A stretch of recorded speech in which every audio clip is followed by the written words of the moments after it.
Bonjour mes amis, au nom du Seigneur Jésus, au nom du Dieu Fils, là même où vous êtes,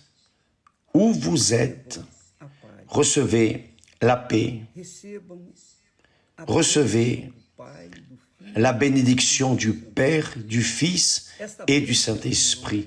Cette bénédiction que nous déterminons, que nous administrons, ce ne sont pas des choses matérielles,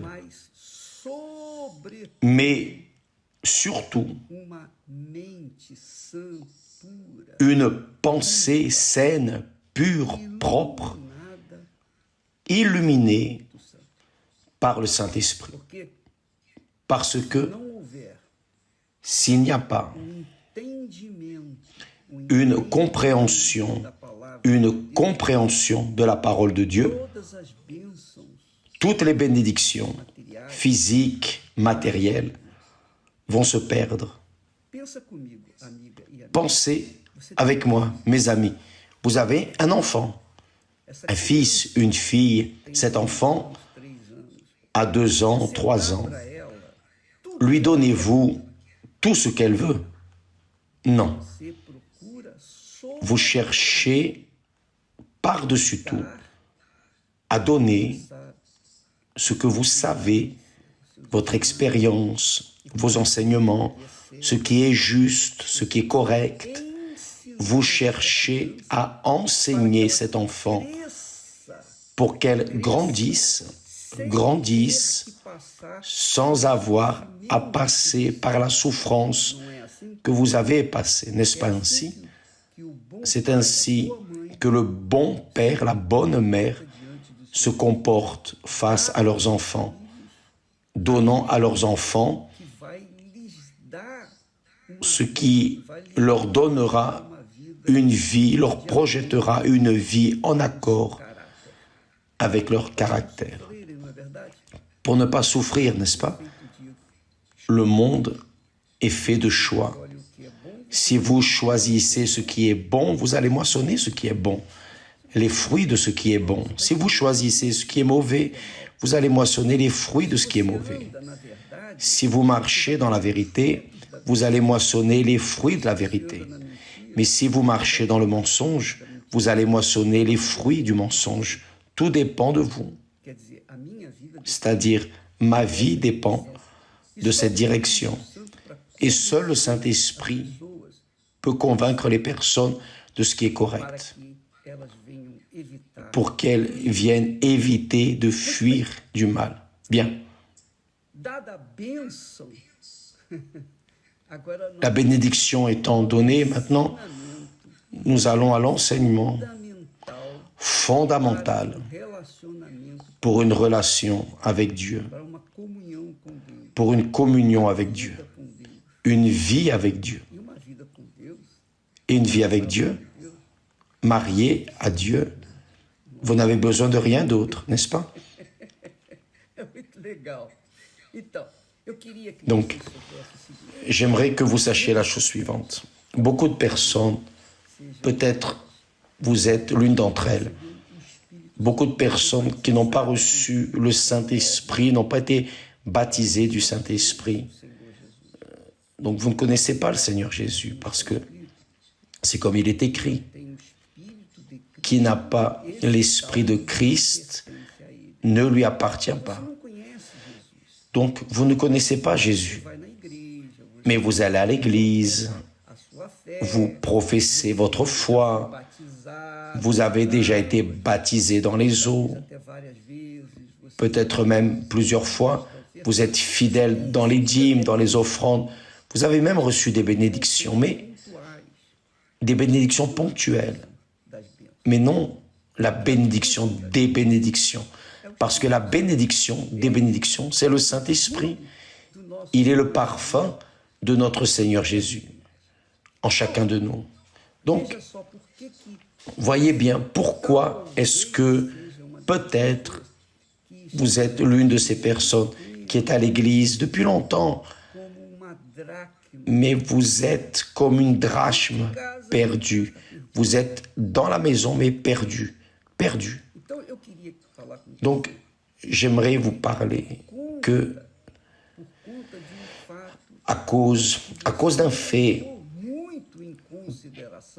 que vous n'avez pas pris en considération une parole, un enseignement du Seigneur Jésus que vous n'avez pas beaucoup considéré, vous êtes comme la drachme perdue. Pourquoi, évêque? C'est la chose suivante. Beaucoup de personnes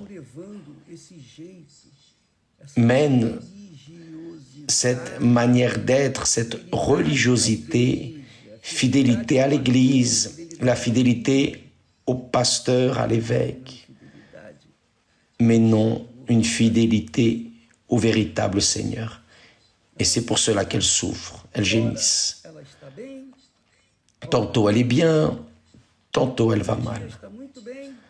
Un jour, elle va très bien, heureuse, se passe 2, 3, 4 jours, une semaine, un mois, et elle reste mal. Même ainsi, elle continue fidèle dans sa religiosité. Pourquoi cela arrive-t-il? Et je vais répondre ici, j'ai la certitude que le Saint-Esprit va parler à ceux qui sont dans cette situation et qu'il va résoudre ce problème. Ou plutôt, il va donner la solution du problème. Mais il revient à chacun de prendre la décision. Voyez, beaucoup de personnes donnent priorité au baptême du Saint-Esprit. Sauf que pour que vous puissiez donner priorité au baptême du Saint-Esprit, d'abord, vous devez être enseveli à travers le baptême des eaux. Ah, mais j'ai déjà été baptisé. Moi aussi. Je me rappelle que je suis passé 4 fois dans les eaux. Moi, au début de ma foi, je n'avais pas de connaissances, je n'avais pas d'informations, d'orientation. Donc, je faisais à ma manière. Je péchais, je demandais pardon et j'allais me baptiser. C'était comme ça. Mais cela ne pouvait pas résoudre le problème. Qu'est-ce qui résout le problème? Le baptême du Saint-Esprit, ou plutôt le baptême des eaux, est aussi important que le baptême du Saint-Esprit. Il n'est pas moins important. Le baptême dans les eaux est aussi important que le baptême du Saint-Esprit. Si vous ne le saviez pas, sachez-le. Pourquoi? Vous allez comprendre ce que signifie le baptême des eaux, le baptême du Saint-Esprit. Que signifie le mot baptême? Baptême veut dire ensevelissement. Baptême est un ensevelissement. Auparavant, dans les temps où les serviteurs étaient achetés et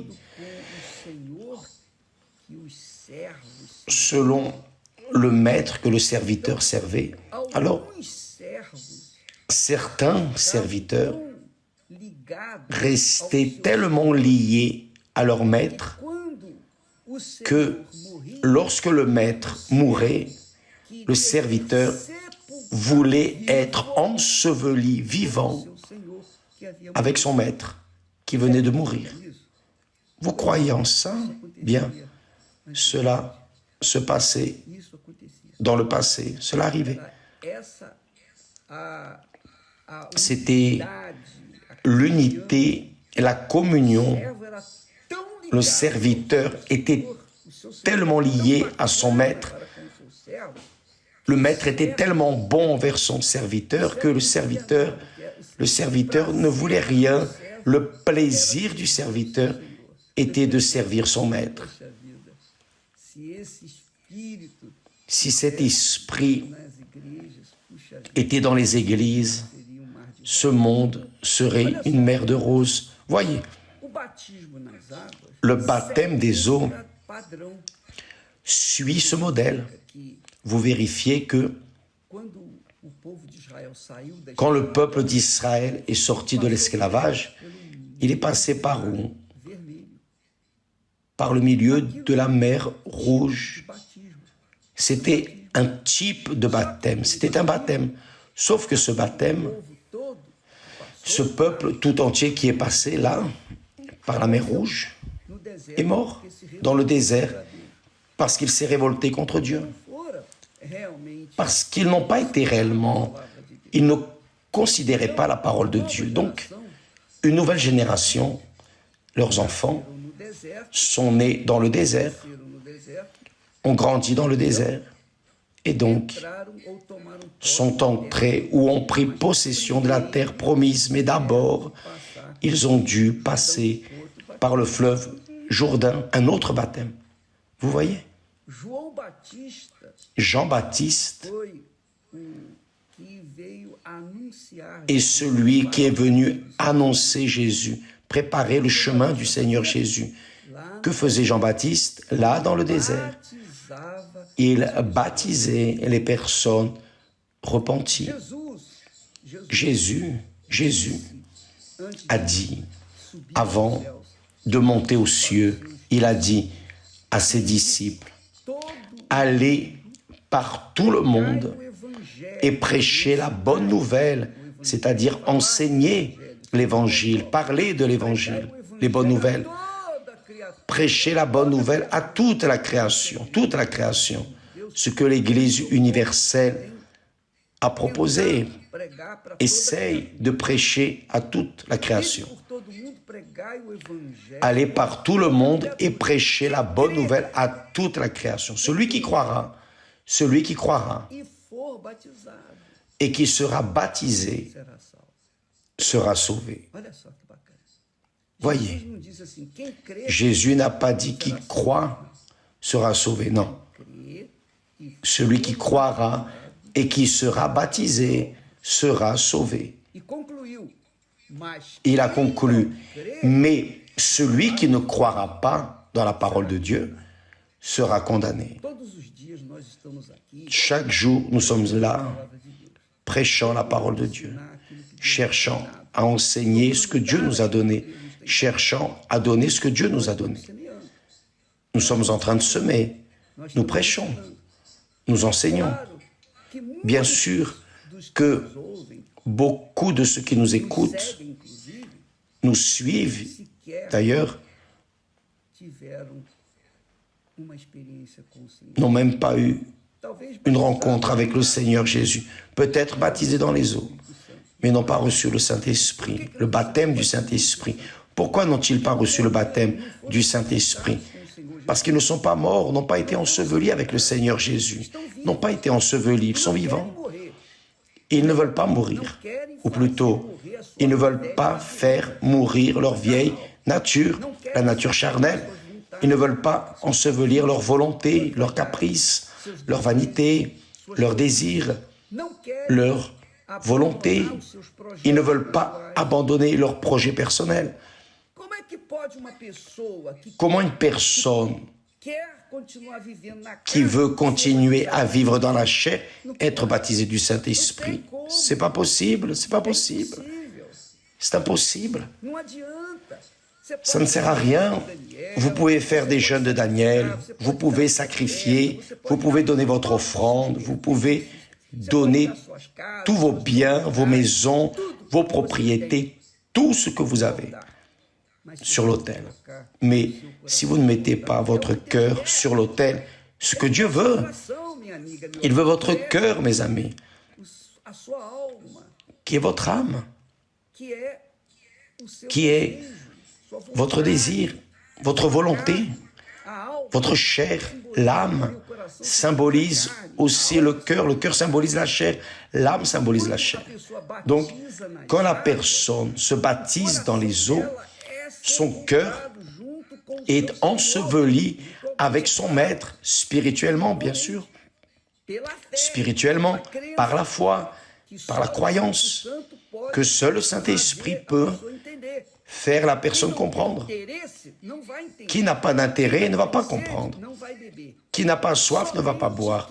Seuls ceux qui véritablement sont désireux, je Je veux mourir, je veux ensevelir ma chair, mon corps spirituel, qui est mon âme. Je veux l'ensevelir avec mon maître. Je ne veux plus vivre dans ce monde. Je renonce à ma vie, je renonce à mes projets, je renonce à mes rêves, je renonce à toute chose qui m'appartient. Je veux tout mettre sur l'autel. Donc, la première chose qu'elle fait, c'est se dépouiller de son corps, de sa vieille nature. Vieille nature. Tant qu'elle est âme vivante, à l'exemple d'Adam et Ève, et tous les êtres humains, elle n'aura pas le Saint-Esprit. Elle doit être esprit vivifiant.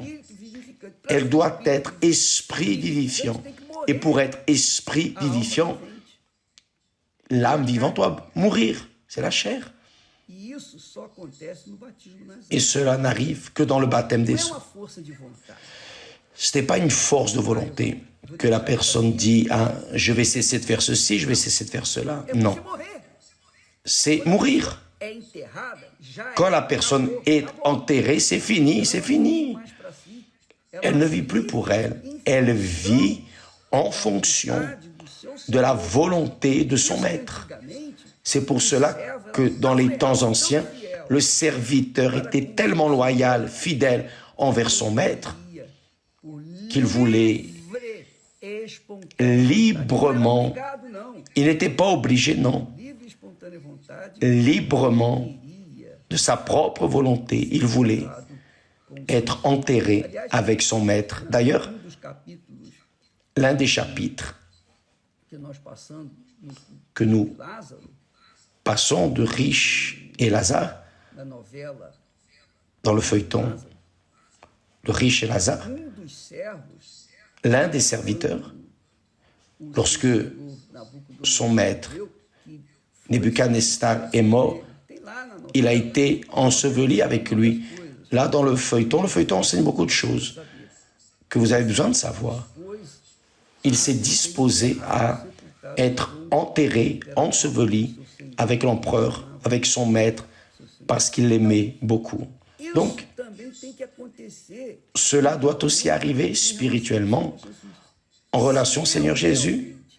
Si moi, réellement, j'ai remis ma vie au Seigneur Jésus, je n'ai plus de vie. Ma vie lui appartient. C'est fini. C'est très glorieux, donc ça ne sert à rien que la personne veuille le baptême du Saint-Esprit si sa chair est encore vivante en couleur. Oui ou non? Elle doit mourir. Pour avoir une vie nouvelle, vous devez renoncer à la vieille vie. Vous devez laisser tout votre corps, toutes vos choses charnelles ensevelies là, dans le baptême des eaux. Le baptême veut dire ensevelissement, je répète. Comprenez cela. Parce que votre baptême n'a pas été valide, vous ne recevez pas le Saint-Esprit, mais évêque. Et ces personnes qui ont reçu le baptême du Saint-Esprit, avant d'être baptisés des eaux. Demain, je vais parler à ce sujet. Sinon, ça va être beaucoup de choses, beaucoup d'informations. Demain, nous parlerons de ce sujet. Mais je veux que vous sachiez que le modèle de la foi chrétienne est celui-ci. Jésus a dit, prêchez la bonne nouvelle à toute la création. Celui qui croira, oh je crois, amen. Donc, il doit être baptisé. Il ne faut pas seulement croire, il faut croire et être baptisé. Il faut croire et ensevelir la vieille nature, les péchés, le passé, tout mettre à zéro. Là, oui.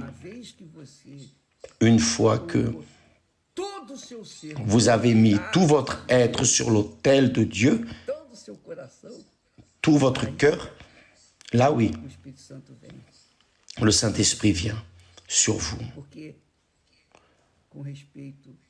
Parce que, en relation à cette foi, mes amis, c'est comme Jésus dit, le Père ne nous donne pas le Saint-Esprit avec mesure.